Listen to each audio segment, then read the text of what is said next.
Director general ma'am महानिदेशक ma'am Kanchan Verma ma'am से बात हुई तो उन्होंने कहा कि मुझे अभी इसके विषय में जानकारी नहीं थी। तो नया मुद्दा आया जूनियर शिक्षक भर्ती का। उन्होंने पहले ये कहा, बाद में बताने के बाद कोर्ट वगैरह की चीज़ें बताई गई, समझाई गई, तब उन्होंने कहा ठीक है आज ही मीटिंग है इस विषय को लेके।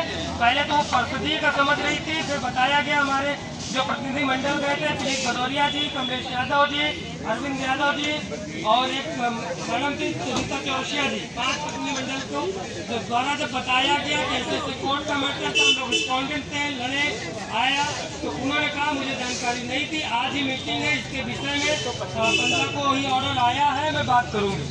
उसके बाद डायरेक्टर बेसिक श्री महेंद्र जी से मिला गया।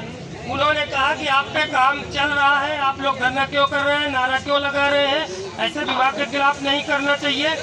तो अभी जियो नहीं आएगा और क्यों हमने कहा हम धरना करने के इच्छुक नहीं थे, लेकिन आपके एडी बेसिक और डिप्टी बेसिक हमारे उनके द्वारा बताया गया कि ये जियो कल और परसों आ जाएगा। इस वजह से जब नहीं आया, 1 हफ्ते इंतजार किया। इसीलिए मैं हमेशा कहता हूँ कि अधिकारी जब कुछ बोलते हैं तो उनको टाइम देना चाहिए कि आपने अगर कमिटमेंट किया तो फिर दोबारा पूछने के अधिकारी होंगे, तब वो जवाब देंगे कि मैंने बताया था 2 दिन 4 दिन। तो मैंने कहा उनके द्वारा बताया गया कि कल आ जाएगा जियो, सोमवार को आ जाएगा, मंगलवार को आ जाएगा, तब हम लोग आए नहीं। अगर पहले बता दिया गया होता कि 10 दिन बाद जियो आएगा तो फिर हम लोग न आते।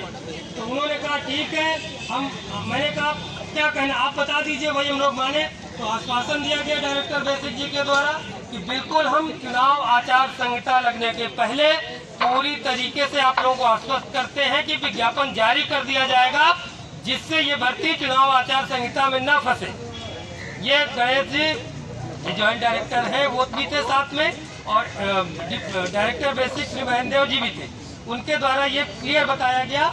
तो मतलब आप समझिए कि 12-13 जो है आचार संहिता लगने की डेट, उसके पहले मतलब 1 आध हफ्ते के अंदर जियो आ सकता है। फिर बता रहा हूँ कि ये मैं नहीं बता रहा हूँ, ये आपके अधिकारी महानिदेशक जी, डायरेक्टर बेसिक और डिप्टी डायरेक्टर एडी बेसिक और ये ज्वाइंट डायरेक्टर सब बता रहे हैं, उनकी बात में बता रहा हूँ। कल को गलत हो गई, आचार संहिता के पहले ना आया तो इसमें ये मत कहिएगा कि नागेंद्र पांडे ने बताया था या दिलीप भदौरिया ने बताया था या कमलेश यादव ने बताया था। ये हाँ तो ये हम लोग अपनी तरफ से नहीं बता, जो अधिकारियों ने बताया है वो जानकारी आप लोगों को दे रहा हूँ। सीट वृद्धि की बात को सीधी तरीके से नकार दिया गया है कि सीट वृद्धि विज्ञापन में जो था वही हो जाए, आप कोर्ट केस के लिए नहीं, भर्ती फंस जाएगी। फिर भी हम लोग देखते हैं सीट वृद्धि के लिए क्या हम लोगों से हो सकता है, उसके लिए हम शासन स्तर पर प्रयास करेंगे। अभी हार नहीं मानेंगे। यहाँ से सीट वृद्धि के लिए सीधा मना कर दिया गया, यही जानकारी थी। और आपकी संख्या बल अगर नहीं निकलेगी तो फिर सीट वृद्धि होती है तो छोड़ दीजिए, भर्ती भी कहीं पड़ती। और यही आचार संहिता के पहले आ जाएगा तो आचार संहिता का प्रभाव नहीं पड़ेगा।